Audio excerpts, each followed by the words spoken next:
What's up, everybody? Welcome into M&T Stadium, where the Buffalo Bills just dropped their first game of the 2024 NFL season. We're going to talk a ton about that. 35-10, an absolute stinker. You thought for a second early in the third quarter the Bills could generate some momentum, but that momentum went way, way away in a quick way, and we're going to talk about that here tonight on Shout at Buffalo Bills Football Podcast, brought to you by Tops Friendly Markets. And right now it's the rush to the Tops Red Zone. Get game day ready with Tops, score big savings, winning recipes, and everything you need for the ultimate game day experience. Head to the Tops Red Zone in-store for all your game day essentials and more. Ryan, it was a mess. It was a mess on both sides of the ball. We're going to get into all the different things that just didn't go the Bills' way. Everything we thought about this game going into it, it played out the complete opposite. Yeah, I wouldn't even go that far necessarily, Matt, because you and I talked about the importance of tackling, the importance of the linebacker play in the middle of the defense, and we said they had to be really good tonight, and they simply weren't. So I wouldn't say that it didn't go exactly as planned, but the keys of the game were not met by Buffalo, and that led to a lopsided loss. And I think the best way to start this thing is like when you're going on the road and you need to set a physical tone, I almost feel like you have to have a plan on both sides of the ball, depending on how the coin flips, right? Like if you're going to get the ball first, you have to be ultra aggressive and have that mentality that come any type of situation, you are going to take the action to the Baltimore Ravens. Because if you sit back, if you go conservative against them, and I'm not putting all of this on Sean McDermott by any stretch. As a matter of fact, I think I retweeted Aaron Schatz, who had a good tweet about like, hey, listen, if you think Sean McDermott's decision at midfield to go for it or not go for it on fourth down is bad, go watch Antonio Pierce for a couple days or a couple games, and you'll probably have a different thought process on it. But I just felt like in that moment, it almost kind of waved the white flag a little bit. It gave the ball to the Baltimore Ravens. Then it was almost like, what are they going to do with it? How are the Bills going to be able to defend them? I think in a way, it almost felt like Sean McDermott had too much faith in his defense when they've had two straight games where the offense has set the tone. And it didn't feel like the offense could set the tone in this game. No, it didn't. And you're right. They go for it for fourth and what was really inches earlier on their own side of the field. They convert there. They get to a 4th and 2 around midfield, and they decide to punt. It was a decision that I did not like. But Sean McDermott, I mean, there are stats, charts, graphs that support McDermott is one of the best coaches in the league when it comes to when to go for it, the right time, the wrong time. For fans questioning that one, I'm right there with you. That's a play where, you need to have that faith in your offense to get those 2 yards. Put the ball in Josh Allen's hands. Hope for him to be able to do something either with his arm or legs. He's done it enough this year. I know the blocking wasn't great in front of him tonight, but that was early enough in the matchup where you should have had that faith in him to see what he could do in that scenario. And, obviously they punted. One play later, Derrick Henry took it the distance for 87 yards. We'll talk more about him, I'm sure, plenty tonight, but it started out poorly for Buffalo and it just kind of spiraled from there. Yeah, let's transition quickly to the defense because I feel like the big storyline all week was like, okay, now it's Lamar Jackson and Derrick Henry, two guys that if you look at the most recent games, the Bills have had some success against, right? Dealing with Lamar Jackson, Derrick Henry a couple years ago when I think he had, 15 carries for 25 yards in a Bills blowout when he was on the Tennessee Titans. That wasn't the case tonight, and I think a big part of it was the dual threat factor of their offense, preparing to try to deal with both of those things. And on the first play, Ryan, you can't defend Derrick Henry if you don't make contact with him. He literally breezes through the offensive line, gets downhill running, and Sean McDermott basically admitted it after the game. It's like, after that, he was just able to go downhill, almost like he felt like he couldn't be stopped because the Bills weren't even offering anything to stop him. And I think it pains me a little bit, but this was the game where I feel like Cam Lewis was exposed a bit, right? Mm-hmm. Like not having Taron Johnson in that role. The value of Taron Johnson, I feel like in this game was so on display because he allows you to play that small personnel. After a couple series, Sean McDermott was reeling a little bit. He went to the bigger package. He brought Nicholas Morrow in as the third linebacker, but it was kind of too little, too late. Too little, too late, and the Bills just don't have the linebackers to be playing, that defensive front right now. You're talking about being without Matt Milano for the foreseeable future. You're without Terrell Bernard, and you're already dealing with two inexperienced linebackers with Dorian Williams and Balin Spector being your main guys. And you have Nicholas Moreau, who, no offense to the veteran, really didn't have a great summer in Buffalo. It just kind of happened to survive the roster cuts based on numbers and needs there at that position. So it was a game where the linebacker play was exposed, where Cam Lewis on the back end was exposed, the tackling. DeMar Hamlin had a night to forget. And then the defensive line as a whole, they were not winning up front. They were, another disappearing act for Ed Oliver, the edge rushers. They didn't do anything tonight to kind of push that offensive line back, despite missing a starter, moving some pieces around there tonight. They were out physical up front as well. We could talk so much about the defense. I thought the defense came out in the second half and had two really good series to set the Bills up. And obviously the play, we're already seeing the comments kind of fill up here on the right side, the trick play that really flipped this game. And Sean McDermott, a very solemn tone when I asked him about it in the post-game press conference, basically like, can you take us through the thought process there? And he didn't really want to go into the thought process. He just instead pivoted and said, Joe Brady and I are going to have a long conversation about that this week. Obviously a huge momentum flip there. And it's a play that I just think it's a little bit unnecessary. And it goes to a larger problem that I think is at play with this Bills offense right now. And it was masked a little bit the first 3 weeks because everything they were doing was having so much success. Ryan, you go out and you give a 3-year, $24 million contract to Curtis Samuel, and it feels like you want to use him in every single way except at the position you signed him to play, and that's wide receiver. You have him lining up as a trick play as a quarterback, pitching it back to Josh Allen. You have him in the backfield, which I do think is actually an advantage to having a player like him, getting him in some running back sets, getting him in the backfield, maybe getting the ball in his hands in the passing game out of the backfield. But they don't do that. They have him back there doing all this funky stuff. Some of it's motion. We can get into that in a minute. I think that Curtis Samuel, if you look across this wide receiver room, there's Khalil Shakir at the very top. There's Keon Coleman, who's got a little bit of a hot and cold to him so far, early part of the season, on display today. We'll talk about that later. MVS is an absolute invisible presence right now in this offense. And then you have a guy in Curtis Samuel who you literally prioritized in free agency, gave money to, and refused to use. I'm absolutely baffled by the usage of Curtis Samuel through 4 games. And I think this was a game where they could have used him tonight. Yeah, but the way they tried to use him was the wrong way. The direct snap. That play was a disaster from the get-go. You have a Baltimore Ravens defense that is winning up front. They're getting that pushback. So you give the direct snap. Josh Allen looks like he wants to roll to his right when he gets the pitch, but the pitch that he gets from Samuel forces him to go left. You already have Ravens back there right in Allen's face, and as he tries to escape, he gets the ball knocked away from Kyle Van Noy. This was not the type of matchup where you try to unroll a play like that, where you're getting out physicaled up front all game long. They are not using Curtis Samuel the way that I envision in terms of how you can create mismatches out there. And you mentioned the magic word to me, Matt.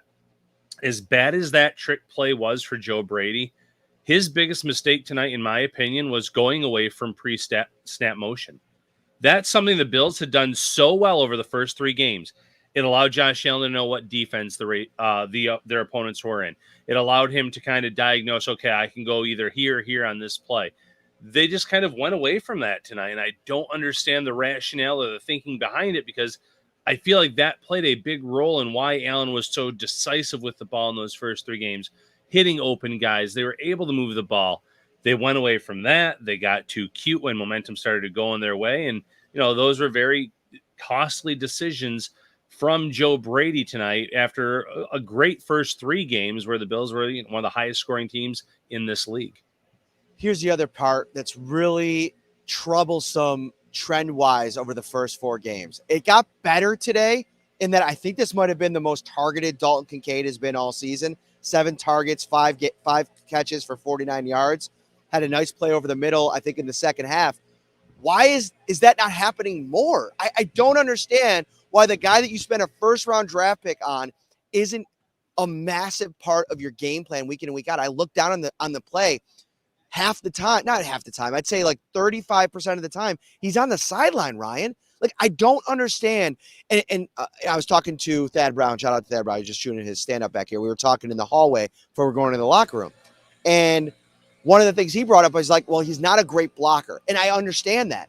But they didn't draft him to be a blocker. They drafted him to be a pass catcher. If he can't be out there in a tight end set, it doesn't mean Dawson Knox has to come off the field. He can still be your inline blocker. Get Dalton Kincaid spread out wide. Figure out different ways to use him. He's your first-round pass catcher, the only one that you have, and I don't think he's involved enough in this offense. Yeah, if they wanted a blocking tight end, they could have grabbed Michael, Mayer in that draft class. They took Kincaid because of his pass-catching prowess, the fact that he could create mismatches. That he's not Travis Kelce, but he was compared to being like Buffalo's version of Travis Kelce to create those mismatches on the field. And so far this year, we haven't seen enough of it. We've seen when they've targeted him, he has made some plays. He's picked up nice chunk plays. Run after the catch has been there. It's just not happening enough. Right now, he's one of your two best pass catchers. It's him and Khalil Shakir, with Shakir being that number one option, but he's not getting the ball enough. That's another priority for this team going forward, for Joe Brady to find ways to get him the ball. I get the everyone eats mentality, but like you said, he was a first-round pick for this team for a reason, and he was expected to be a major asset for this team in the passing game in 2024. I think a decision that the Bills – we'll get back to the motion in a second and maybe why the Bills got away from – actually, let's stay there, and then we'll go to the safeties next. I see some comments about the safeties. I want to talk about that, something that might have played into this game and something that I think if Sean McDermott had to do it over again, he might have made a different decision on that.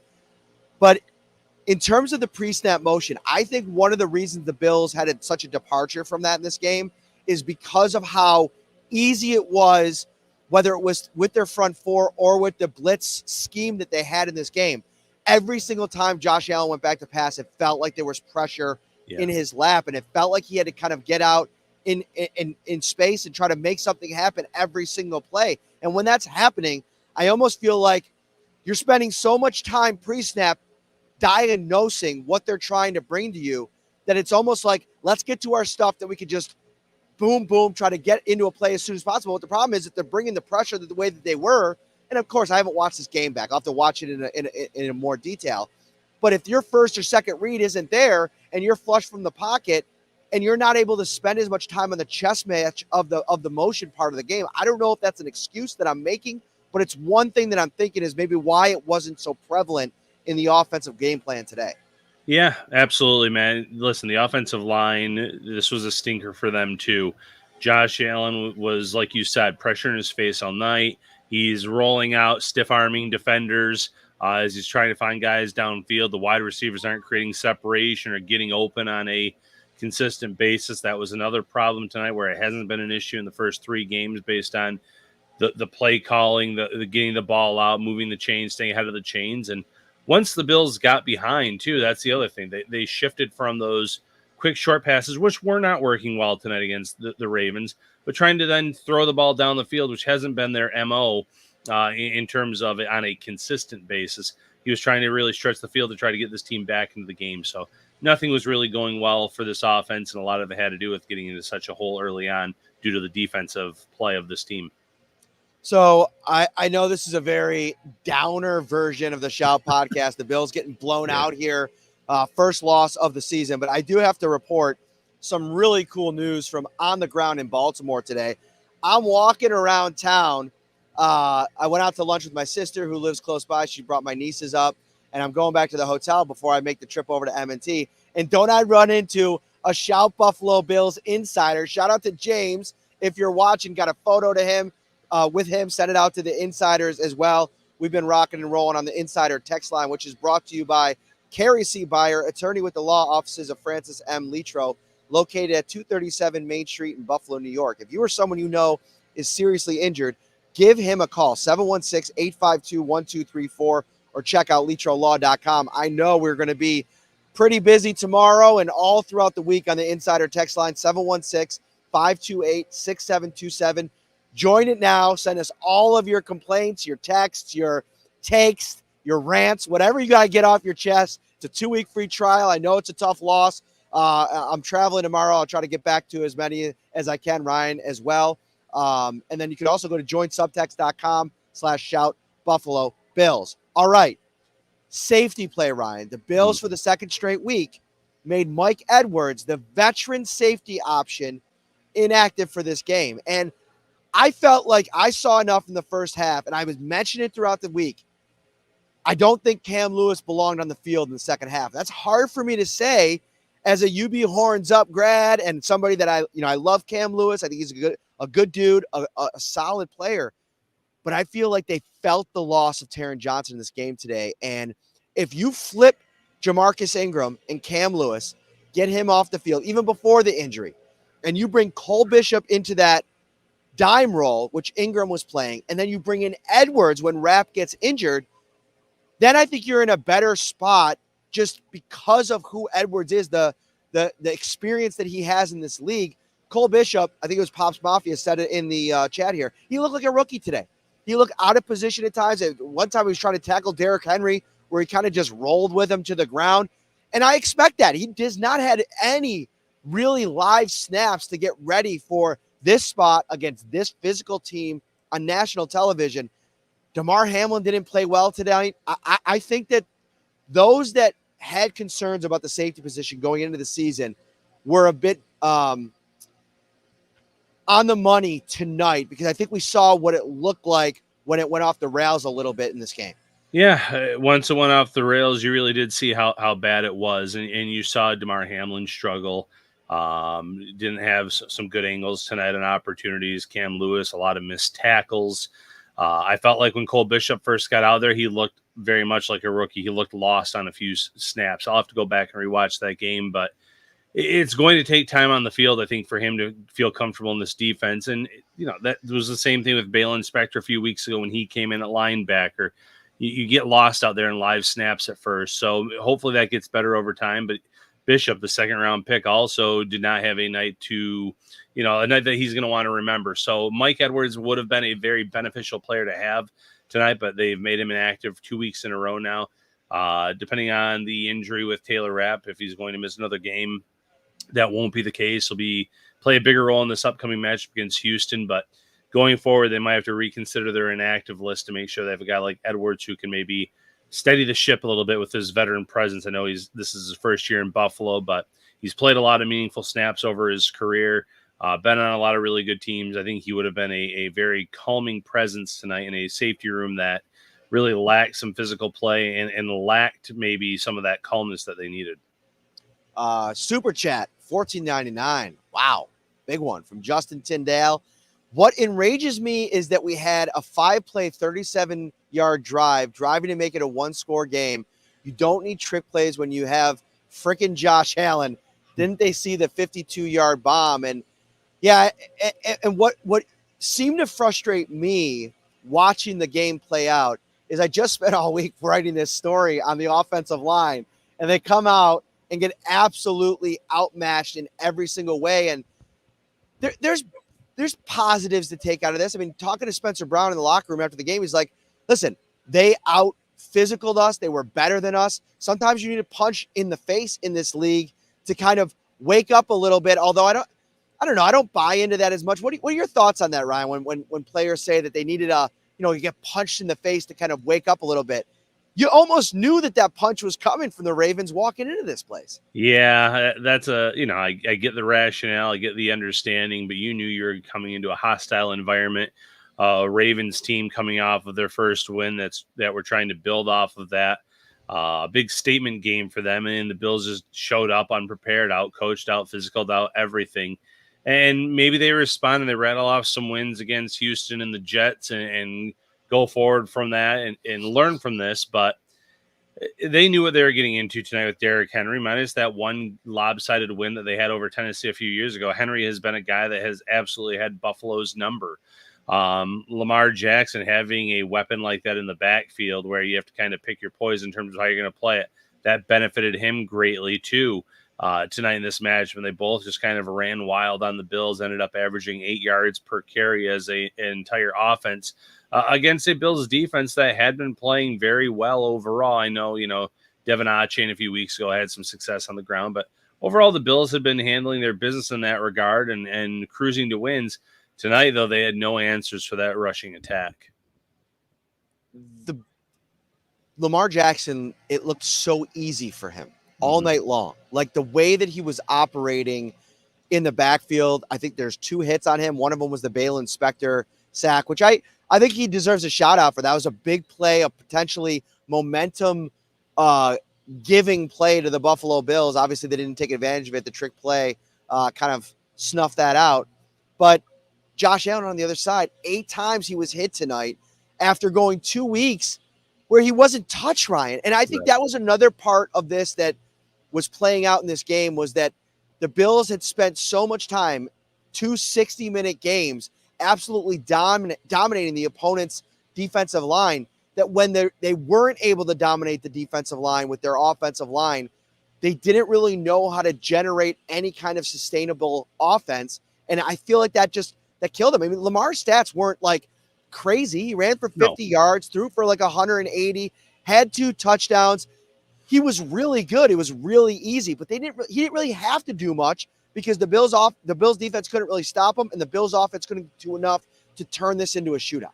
Yeah, and he could fake the handoff to Henry, and then he had open lanes for himself and passing the ball. He had all day back there on a lot of his passes. He had some spectacular plays by his receivers and tight ends. Isaiah Likely going up, hauling in a ball.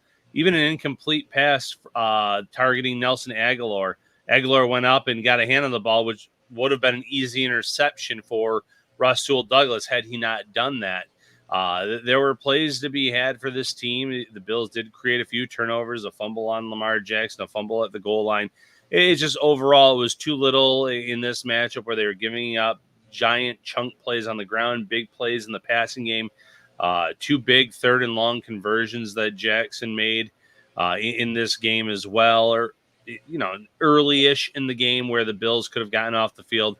Nothing really went right for that defensive unit. When things weren't going right for them, it really hurt the offense, made them more one-dimensional, where the Ravens kind of pin their ears back and get after the Bills. You tired, Talbot? No, I'm all right. Eyes. I can see those glassy eyes. Oh, it's the glasses. It's probably the glasses. It's the glass. It's the abrasion to the eye. See, I thought I was having a rough week until I watched this game tonight, and all of a sudden, a little abrasion to the left eye. I feel pretty good compared to how the Bills performed. I have a sneaking feeling that we're going to be sending out some pretty poor PFF grades to the insiders tomorrow on this defensive line, Ryan. I think across the board, it was really bad. I thought that their ability to set contain, for the most part, with a few exceptions, didn't meet the standard that I feel like this unit was supposed to set. Von Miller was invisible tonight. I mean, you want to talk about a 3-game stretch where, there was Instagram posts every day, every week, and, feeling himself a little bit. I think this is a kind of a piece of humble pie for Von Miller tonight. Like, to kind of step back, realizes that you didn't really have any kind of impact on this game. And honestly, Ryan, week after week, we're getting away from that Arizona game. And the more I'm kind of sitting here like, all right, Greg Rousseau, like, I think we need to see a little bit more in a big game from Greg Rousseau, who could be in line for a big contract extension. I just think across the defensive line, you could throw Ed Oliver into that. Daquan Jones does not look like the same player through the first month of the season. I don't think he's had nearly the same impact that he did through the first month last year. It's a big problem.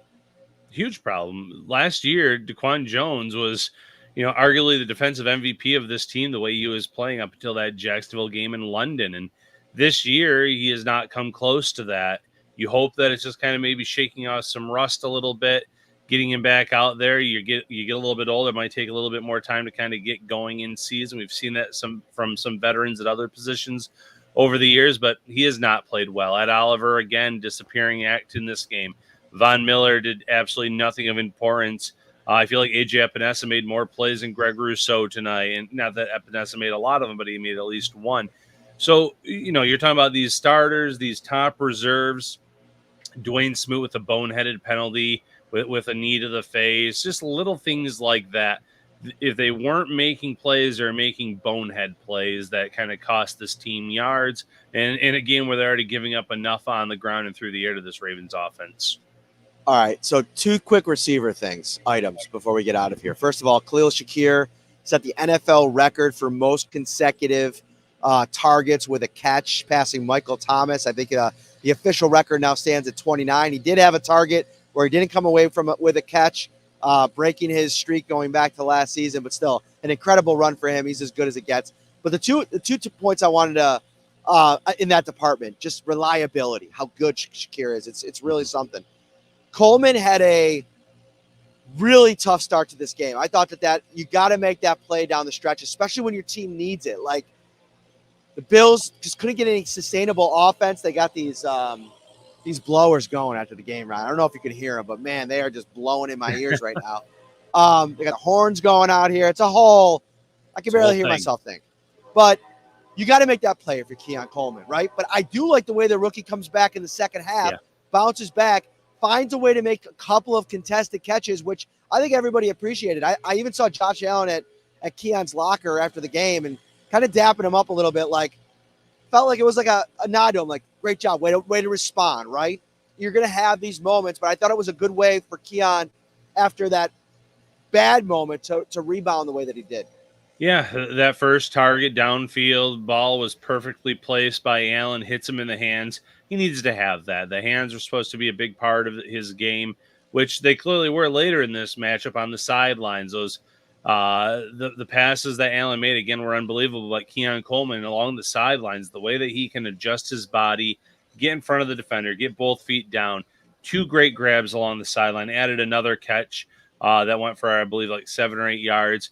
After that big drop, he did respond. He did show up. He made some plays for this offense. So that's a little bit encouraging. Khalil Shakir being Khalil Shakir, that's always encouraging as well. Would you like to see someone that could create more separation in this offense? Yes, we talked about that all offseason. The Bills went with more big physical players. And through the first 3 weeks, what they had done was working very well. So one game, blowout loss. We shouldn't say that this was a terrible decision to not add speed, add some guys that could create that separation. But tonight they were sorely missing someone who could do that on a consistent basis. Is the Mac Hollins experiment over at this point, Ryan? On an offensive perspective. I mean, you got 6 targets, you get 1 catch.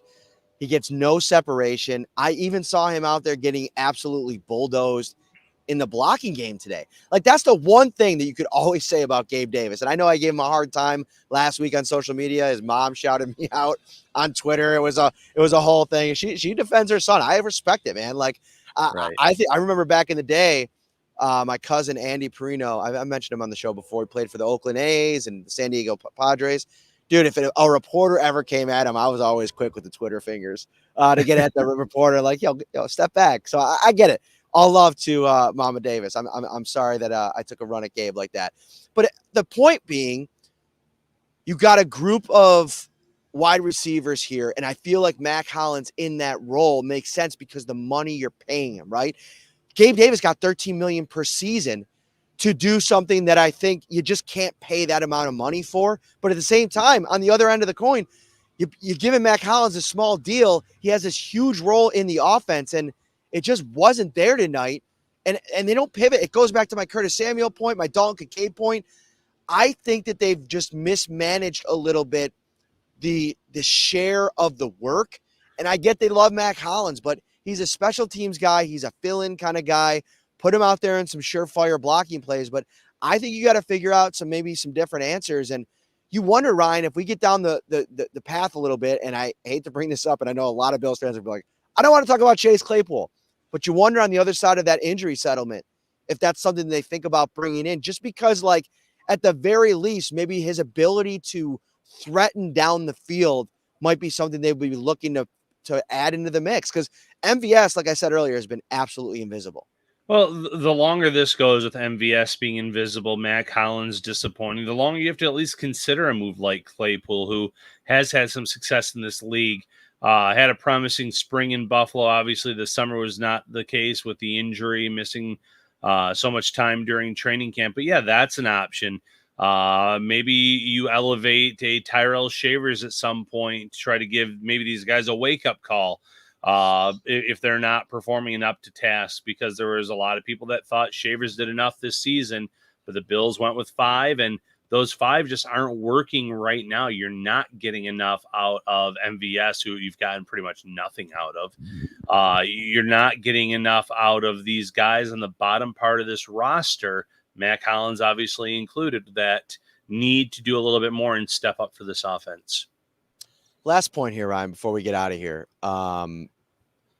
It's not all doom and gloom. Like, if you go back over the course of the Buffalo Bills under Sean McDermott, there's this kind of game every season. And I think one of the things that Sean said is, like, he said he wished that the flight back to Buffalo was 5 hours because there's so many things he wants to dive into on this tape to learn from. And I think that's really important. I think it's important to have things that don't go well early so you can figure out ways to respond in future games when this kind of thing happens again, because they're going to face physical teams over the course of their season.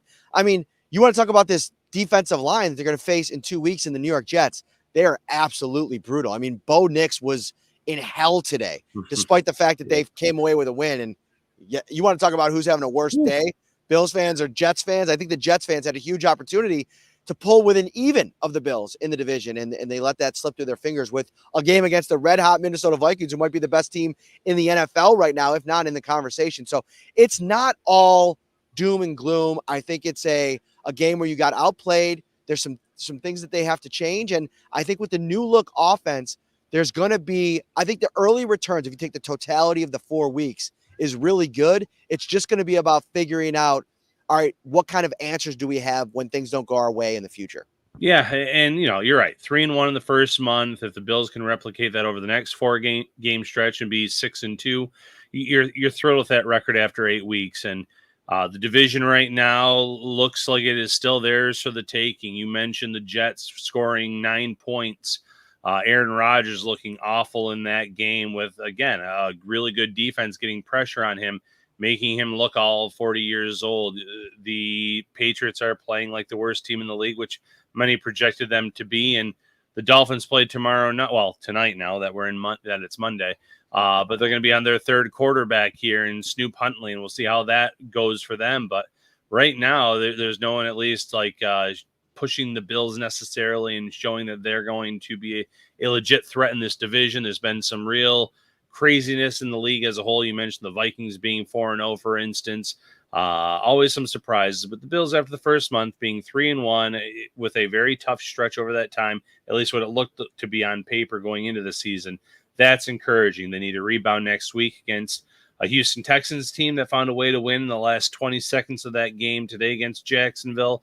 And then against a Jets team, like you said, their defense is legit. It's going to be interesting to see how the Bills attack that.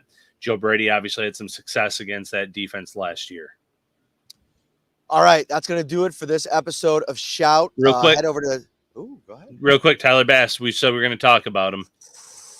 Ooh, kicker problems in Buffalo. Tyler Bass, 50-yard field goal. He makes it, and you think, okay, this is going really well. Absolutely shankopotamus on the 48-yarder. I don't know, man. What do you do at this point?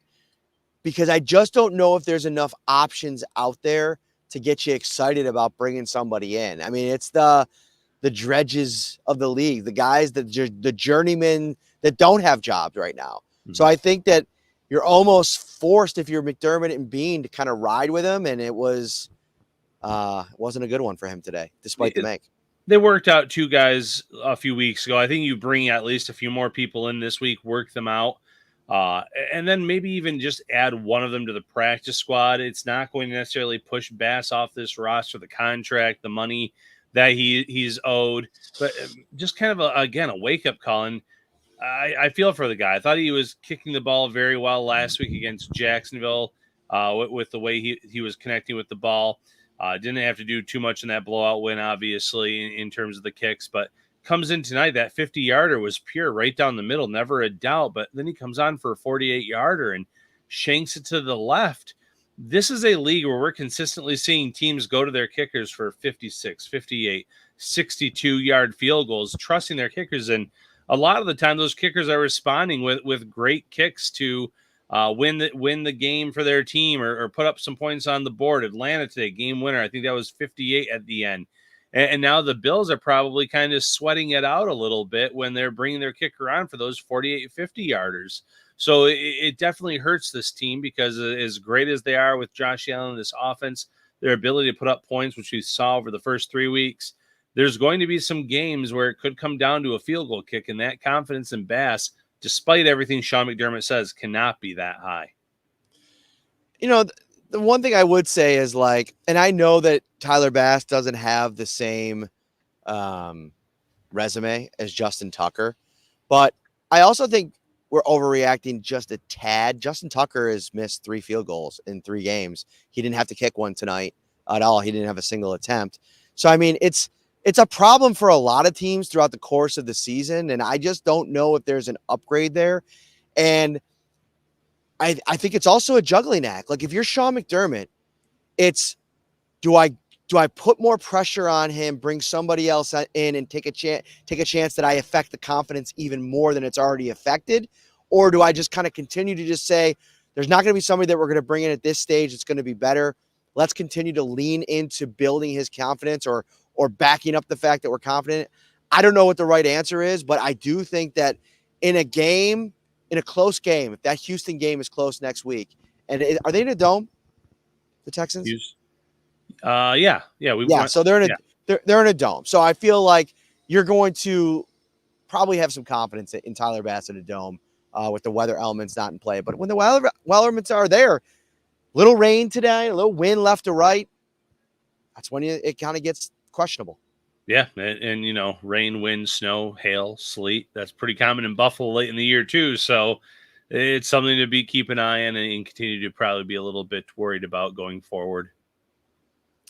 Get to Topps Friendly Markets right now, everybody, because they got the Topps quarterback blitz going on from now until October 12th, where you shop over 25 of your fan favorite brands with your bonus plus and earn a quarterback for each one you buy.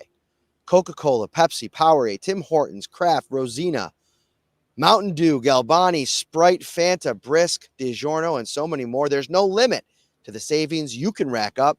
Score touchdowns with these deals and keep the savings rolling. From M&T Stadium, Matt Parrino, he's Ryan Talbot. This has been the Shout Buffalo Bills Football Podcast. We'll be back this week. Join the Insider text line. I know it's a tough one. Hang in there. See you soon.